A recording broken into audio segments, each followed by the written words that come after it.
And leading up, of course, to the keynote speech by the leader at 12. Ladies and gentlemen, to kick off this session, it gives me enormous pleasure to introduce our health spokesman, Louise Bours MEP.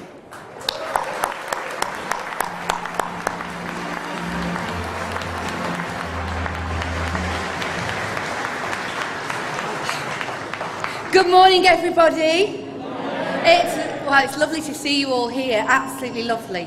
I feel like I'm peeping there. Let me just move that away a bit. Ladies and gentlemen, 12 months ago, in this very hall, I delivered my first national conference speech as your spokesman for health. Now, after my speech, some of the media commentators who were in the hall moaned and groaned because they found me a bit shouty, apparently. Now, me? Shouty? Well, we'll see. But I have to say to those media commentators, and anyone else actually who doesn't like it, well, you're going to just have to deal with it.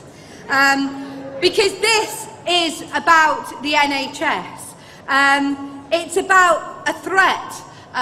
Last year we were facing a threat from the Westminster austerity measures, and this year we are facing a threat from an even bigger enemy in my eyes, and that is the European Union. And whilst that remains the case, ladies and gentlemen, let me assure you, I will not stop being shouty at all.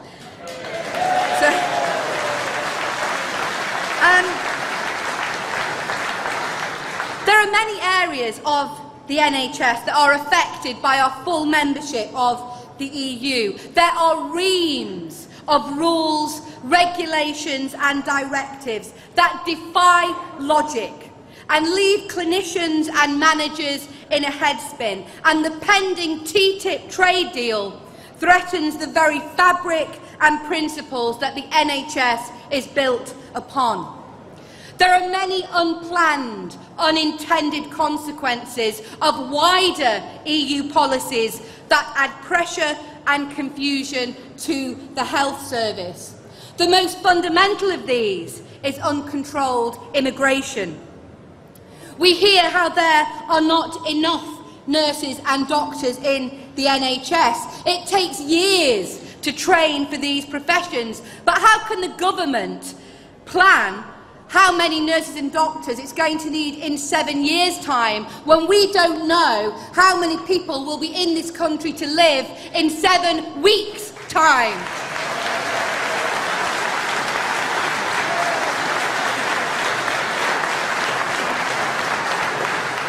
It's no surprise we need so many nurses from overseas at short notice when we can't predict how many patients there will be in 3 months' time, let alone the 3 years it takes to train a nurse. We can't plan for the amount of beds, ambulances, medical equipment, drugs or midwives we might need, because from one day to the next, we cannot tell how many people will be coming here to live.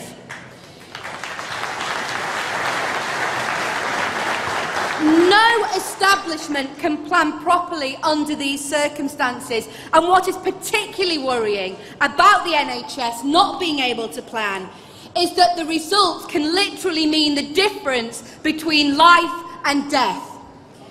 Now, there are of course many specific regulations and initiatives that threaten the structure and efficacy of our NHS, and I have nowhere near enough time to go through them all. That's a whole conference in itself, but I will just mention a couple before going on to talk about the TTIP agreement. From next year, regulation will come into force that blocks medical researchers using historical patient data records for research purposes.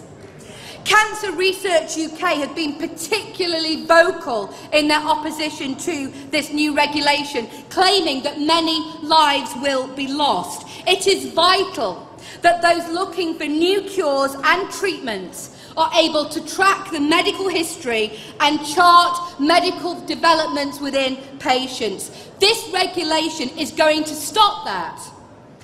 Now, last year I spoke about the desperate case of Aisha King, the little boy that couldn't get NHS treatment for his brain tumour. Today I have to tell you about the EU's Medicine for Children's regulation. It prohibits medical trials being carried out on children. The Institute of Cancer Research and other major cancer charities oppose the regulation, and health experts say it has resulted already in many unwanted child deaths across Europe, because half of all new cancer drugs developed between 2007 and 2014 have not been tested on children and therefore cannot be given to children.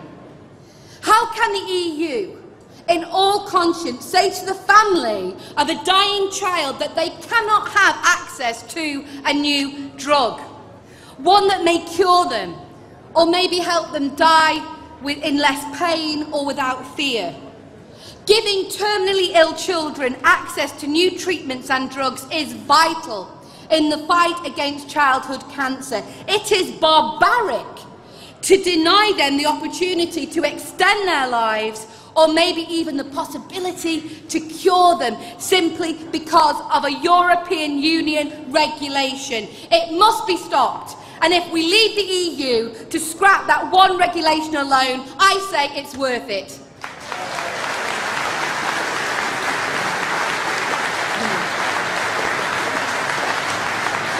Now, before I go on to talk about the biggest threat to our NHS, I just want to dispel quickly a myth about the EU. Many Europhiles say that without the freedom of movement that we have in the EU, our NHS would grind to a halt. But despite this propaganda, controlling immigration will not damage the NHS. Whilst we have a system where new nurses have to have a university degree, we will never be able to provide the numbers of nurses the NHS needs.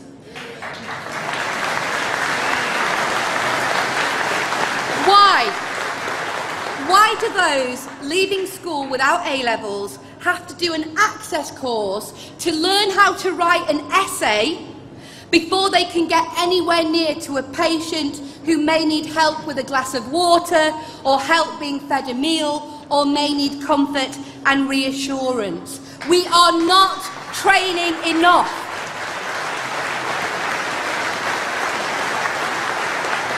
And it's not because there are too few people wanting to become nurses. It's because we refuse to accept that not all those entering the nursing profession need a university degree. Commenting on the need for more UK training, the head of the Royal College of Nursing, Dr. Peter Carter, points out that last year there were 57,000 applicants for 20,000 nurse training posts. He said it was a matter of huge regret that thousands of people in the four corners of the UK who want to train as nurses are being turned away, whilst we go off and raid the often impoverished workforce of other countries.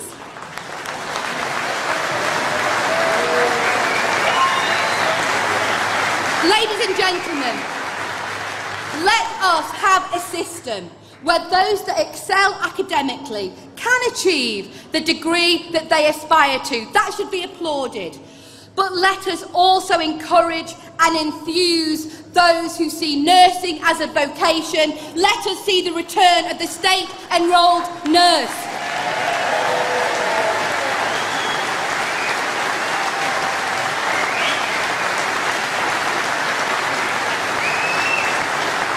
Now, all of the above are specific issues within the health service, how it delivers what we want it to deliver. But the biggest threat the EU poses to the NHS is TTIP, the Transatlantic Trade and Investment Partnership that Brussels want to sign with the USA. It would not only change how services are delivered, but it would go further. It would change why services are delivered. It would take us from a health service motivated by delivering the best for patients to a system motivated by delivering the best private profit. We have the most established healthcare system in the world, nearly 70 years old. America doesn't have one at all. And the confusing Obamacare is barely 70 days old. We should not be giving other EU nations the power to influence our health services, let alone investors from a country where people have to sell their homes in order to get life-saving treatment.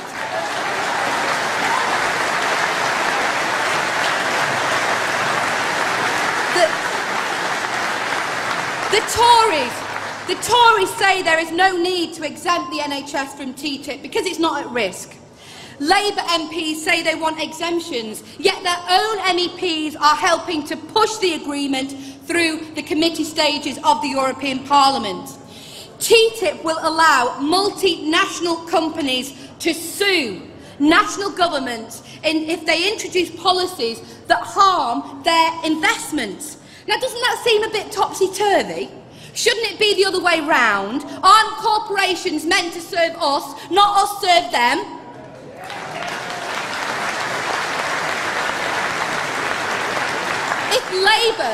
If Labour are serious about protecting the NHS, they should stop their MEPs helping the agreement go through. And I say to David Cameron, if you are so sure that TTIP won't involve the NHS, why not introduce legislation to protect it?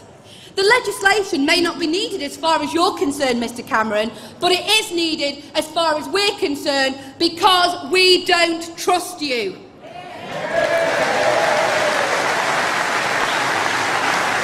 And why don't we trust you?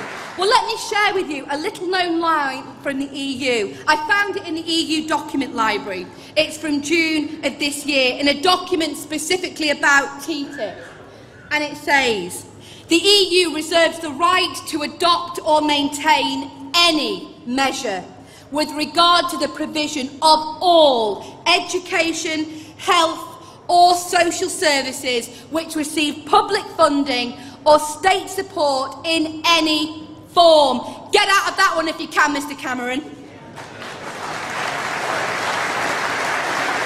Now, last year I produced a letter from Jeremy Corbyn's boss, Len McCluskey. In it, he asked us to support Unite in their fight against TTIP. I responded. I said we would stand side by side with them in the fight. Come on, Len, I'm still waiting for your response. But presiding over so much infighting, bitterness and backstabbing, before long the Labour Party will look less like the Jeremy Corbyn show and a lot more like the Jeremy Kyle show. So,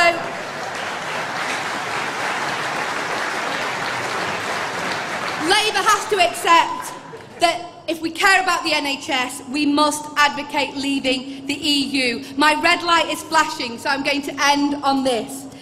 I'm livid that people are systematically ruining our country's proudest achievement and they want to sell it off to the highest bidder.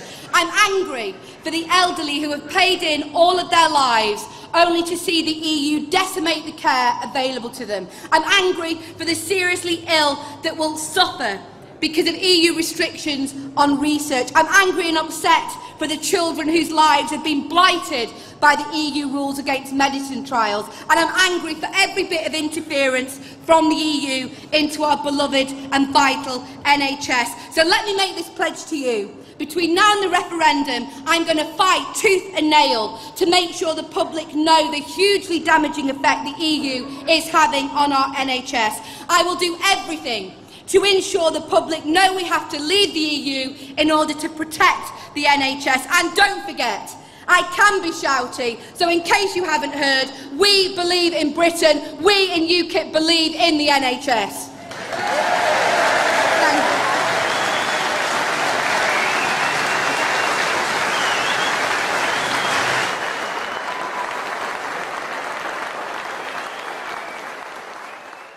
You didn't frankly have the balls to put country before party.